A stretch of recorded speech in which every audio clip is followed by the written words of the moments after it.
eurozone in and of itself, of course, is a challenge because we're seeing low GDP growth.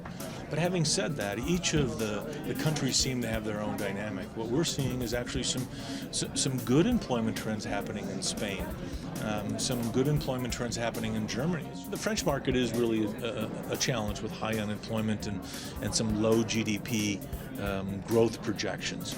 So we are hopeful that some of the stimulus that Hollande is putting in place and some of the guarantees and compacts that companies are trying to do actually spur something on. But we would see really 2015 being more flat than growth. We don't see jobs being lost like we've seen in the past, but much more flat. As the second day at the World Economic Forum ended, the European Central Bank announced new measures and launched a massive €1 trillion bond purchase program to ward off deflation and end stagnation in the eurozone economy in 2015.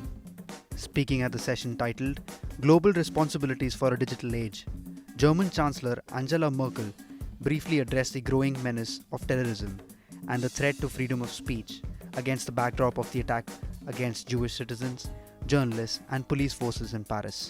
She also stressed that any action by the European Central Bank should not ease the pressure on the European politicians to enact reforms to bolster the economy.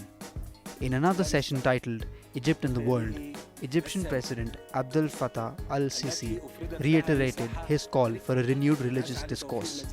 Representatives from tech giants like Marissa Mayer of Yahoo, Mark Benioff, Chairman and CEO Salesforce, asserted that in an age where big data has rapidly become a $150 billion business, users should have full control over their data.